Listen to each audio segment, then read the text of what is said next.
بسم اللہ الرحمن الرحیم۔ السلام علیکم۔ پاک وائس اسٹوریز میں آپ سب کا خوش آمدید۔ کس نمبر 50 اقبال رحمۃ اللہ علیہ کا یہ شعر آفاقی اور دائمی ہے۔ جس شخص میں یہ خوبیاں نہیں وہ قائد یا لیڈر کہلوانے کا حقدار نہیں۔ اگر کوئی قوم ان خوبیوں سے مبرا کسی شخص کو قائد یا لیڈر مان کر اس کی پیروی میں الجھ جائے تو اس کا انجام دردناک ہوگا۔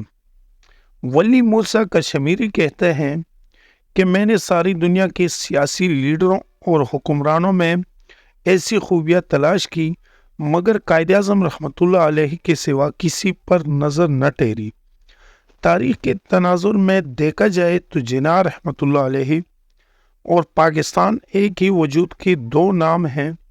قائد اعظم رحمۃ اللہ علیہ کے بغیر پاکستان کا وجود پذیر ہونا مشکل ہی نہیں بلکہ ناممکن تھا۔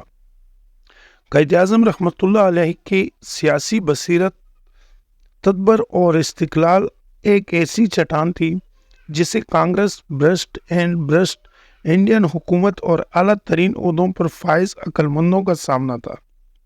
برطانیہ میں لارڈ ماؤنٹ بیٹن کو سیاست کا مینار سمجھا جاتا تھا۔ 22 مارچ 1947 کو ماؤنٹ بیٹن انڈیا میں واردات ہوا اور آتے ہی 35 مختلف شخصیات سے ملاقاتیں کی۔ ان ملاقاتوں کا مقصد تقسیم ہند کو رکوانا اور متحدہ ہندوستان کو قائم رکھنا تھا۔ علماء دیوبند، سرہری Gandhi, Abdul Samad Achakzai, communist party of India جس میں مسلمانوں کی اکثریت تھی، شیخ عبداللہ کی نیشنل کانفرنس اور جی ایم سعید وائسرائے ہند سے متفق تھے۔ ان کے علاوہ ناموز سیاسی اور سماجی مسلمان کارکن اور افغان حکومت تقسیم ہند کے مخالف اور کانگریس کے ہم نوا تھے۔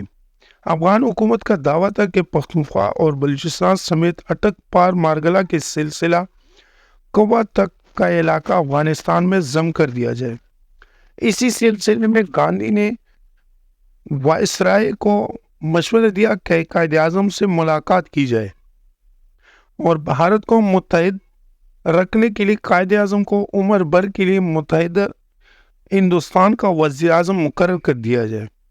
کے مطابق وائسرائے نے قائد اعظم سے ملاقات کے بعد حکومت برطانیہ کو لکھا کہ وائسرائے ہند نے اپنے خط میں لکھا کہ جناح کی قیادت میں مسلمان متحد ہیں اور تقسیم کے سوا کچھ قبول کرنے کی خواہش نہیں رکھتے ہیں۔ میں نے ان سے گفتگو کے نتیجے میں جو فیصلہ کیا ہے کانگریس کو بھی مطلع کر دیا جائے۔ 3 جون 1947 کے دن کانگریس کے مشورے سے تقسیم ہند کے فارمولے کو حتمی شکل دی جائے جس کے سوا کوئی منصوبہ بے عمل ہوگا۔ ڈاکٹر صفدر محمود کا مضمون حسد ایک قوی مرض میں اس سلسلے کے ایک اہم کڑی ہے۔ برطانوی وزیر اعظم لارڈ ایٹلی نے 15 مارچ 1946 کو ہاؤس آف کامنز میں کابینہ مشن کے اغراض و مقاصد پر روشنی ڈالتی ہوئی بڑی روانیت سے بیان کیا کہ ڈاکٹر صاحب لکھتے ہیں کہ درج بالا بیان اس بات کا ثبوت ہے کہ برطانوی استعمار مسلمانوں کو الگ قوم تسلیم کرنے سے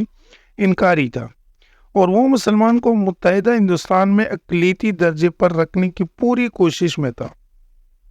دوسری جانب قائد اعظم علامہ اقبال کے نظریہ ملت اور مسلمانوں کی عظمت و وقار کی بحالی کے لیے الگ وطنی کا حتمی شکل دینے کے لیے میدان میں اتر چکے تھے اور کسی بھی صورت میں اپنا مشن سے پیچھے ہٹنے کو تیار نہ تھے۔ برطانوی حکومت نے کابینہ مشن جس کا مقصد تقسیم ہند کو رکوانا تھا میں سر پیٹر لارنس کو شامل کیا جو انتہائی مکار و عیار سیاسی بازیگر تھا مگر وہ قائد اعظم کا سامنا نہ کر سکا۔ باقی سٹوری اگلی قسط میں دیکھنے کے لیے ہمارے چینل کو سبسکرائب کر لیں اور بیل نوٹیفیکیشن کو آن کر لیں تاکہ اگلا کیس آپ تک بآسانی پہنچے۔ امید ہے آپ لوگوں کو یہ سٹوری کا کیس پسند آیا ہوگا۔ اگر پسند آئے تو ویڈیو کو لائک کر لیں، کمنٹ میں اپنی رائے کا اظہار ضرور کر لینا۔ اگلے کیس میں پھر انشاءاللہ ملاقات ہوگی۔ اللہ حافظ۔